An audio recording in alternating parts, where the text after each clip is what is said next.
അടുത്തതായി സ്വരാജാണ് വോട്ട് ചെയ്യാൻ വേണ്ടി കയറാൻ പോകുന്നത്. ബൂത്ത് ചെറിയ ഒരു ബൂത്ത് ആയതുകൊണ്ട് തന്നെ തിരക്ക് അനുഭവപ്പെടുന്നുണ്ട്. വോട്ടിംഗ് മെഷീനുകൾ, പോളിംഗ് ബൂത്തുകളാകെ നിലമ്പൂർ മണ്ഡലത്തിൽ സജ്ജീകരിച്ചിരിക്കുന്നത് പുതുതായിട്ട് 59 ബൂത്തുണ്ട്. കഴിഞ്ഞ തവണ അത്രയും ബൂത്തില്ലായിരുന്നു. പുതുതായിട്ട് 59 ബൂത്തുകൾ കൂടി ക്രമീകരിച്ചുകൊണ്ട് സ്വരാജിന്റെ അച്ഛൻ വോട്ട് ചെയ്ത് പുറത്തേക്ക് ഇറങ്ങിയിട്ടുണ്ട്. സ്വരാജാണ് അടുത്തതായിട്ട് കയറേണ്ടത്. ഒരു സ്ത്രീ ഒരു പുരുഷൻ, അങ്ങനെയാണ് പോളിംഗ് ബൂത്തിലേക്ക് ആളെ കയറ്റി വിടുന്നത്. അല്പസമയത്തിനകം തന്നെ അടുത്തതായിട്ട് സ്വരാജ് വോട്ട് ചെയ്യാൻ വേണ്ടി കയറും. ഒരുപക്ഷെ സ്വന്തം വോട്ട്, നിലമ്പൂർ എല്ലാ തവണയും വോട്ട് ചെയ്യാൻ വേണ്ടി എത്തുന്ന ആളാണ് സ്വരാജ്. കഴിഞ്ഞ തവണയും കഴിഞ്ഞതിൻ്റെ അങ്ങേ തവണയും എല്ലാം PV അൻവറിന് വോട്ട് ചെയ്ത ആളായിരിക്കും ആണ് സ്വരാജ്. ഇത്തവണ സ്വന്തം പേരിന് നേരെ മൂന്നാമത്തെ പേരുകാരനായിട്ടാണ് സ്വരാജിന്റെ പേരുള്ളത്. ആദ്യത്തെ പേര് BJP സ്ഥാനാർത്ഥിയുടെ മോഹൻ ജോർജിന്റെ പേരാണ്. രണ്ടാമത് ആര്യാടൻ ഷൗക്കത്തിന്റെ പേരാണ്. മൂന്നാമത്തെ പേരാണ് അരിവാൾ ചുറ്റിക നക്ഷത്രത്തിന് ചേർന്ന് നിൽക്കുന്ന M സ്വരാജിന്റെ പേര്. അങ്ങനെ സ്വന്തം പേരിൽ വോട്ട് ചെയ്യുകയാണ് M സ്വരാജ്. തൃപ്പൂണിത്തുറ മത്സരിച്ചപ്പോഴും അദ്ദേഹം ഇവിടെ വന്നാണ് വോട്ട് ചെയ്തത്. 2 തവണ മത്സരിച്ചപ്പോഴും അദ്ദേഹം ഇവിടെ വന്നാണ് വോട്ട് ചെയ്തത്.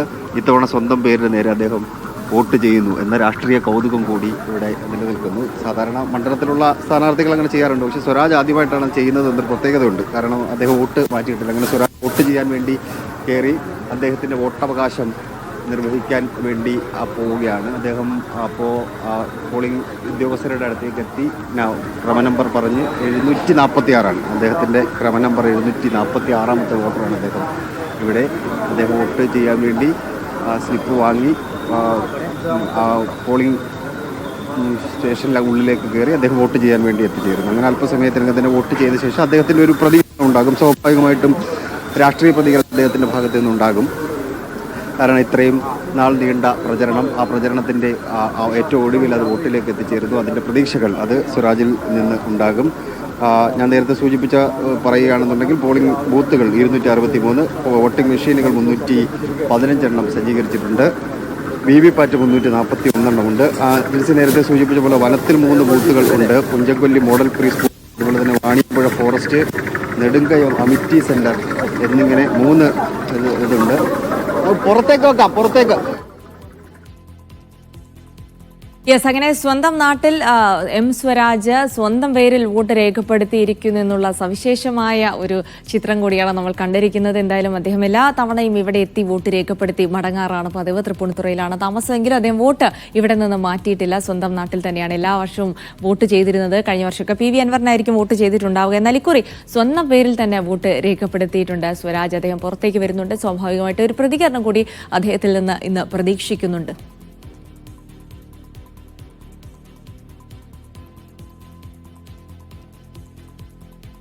ഒരു രാഷ്ട്രീയ പ്രതികരണം അല്പസമയത്തിനകം തന്നെ ഉണ്ടാകും. സ്വരാജിന്റെ കൂടെ നടന്നു വരുന്നയാൾ അത് ഒരു വലിയ രാഷ്ട്രീയ കൗതുകമുള്ളതാണ്. നമ്മൾ ദൃശ്യങ്ങൾ ശ്രദ്ധിച്ചാൽ മനസ്സിലാകും. സ്വരാജിന്റെ കൂടെ ഇപ്പോൾ ഉണ്ടായിരുന്ന ഒരാളാണ്. അത് സഖാവ് കുഞ്ഞാലിയുടെ കൂടെ പ്രവർത്തിച്ച ആളാണ്. അദ്ദേഹത്തിന്റെ പ്രതികരണം നമുക്കിത് തിരക്കൊന്ന് കഴിഞ്ഞതിന് ശേഷം എടുക്കാം. അങ്ങനെ ഇവിടെ ഉണ്ടായിരുന്ന 5 ബൂത്തുകളിൽ, അപ്പോൾ അദ്ദേഹം വോട്ട് ചെയ്ത് ഇറങ്ങിയ ശേഷം 5 ബൂത്തുകളുണ്ട്. ഈ 5 ബൂത്തുകളിൽ കയറി അവിടെ നിൽക്കുന്ന വോട്ടർമാരെ കാണുകയാണ് M സ്വരാജ്. സ്വാഭാവികമായിട്ടും അദ്ദേഹത്തിന് ഇന്ന് വലിയ തിരക്കുള്ള ദിവസമാണ്. 7 പഞ്ചായത്തുകൾ ഉണ്ട്, ഒരു നഗരസഭയുണ്ട്. ഇത്രയടുത്ത് ഓടിയെത്തണം, ഈ മണ്ഡലം ഉടനീളം ഓടിയെത്തണം. സാധാരണ തെരഞ്ഞെടുപ്പ് പ്രചരണമാണെന്നുണ്ടെങ്കിൽ, സ്ഥാനാർത്ഥി പര്യടനമാണെന്നുണ്ടെങ്കിൽ ഓരോ സ്ഥലം കേന്ദ്രീകരിച്ചാണ്, ഓരോ പഞ്ചായത്ത് കേന്ദ്രീകരിച്ച് ഒരു ദിവസം ഒരു പഞ്ചായത്തോ അല്ലെങ്കിൽ 2 പഞ്ചായത്തോ ഉണ്ടാകും.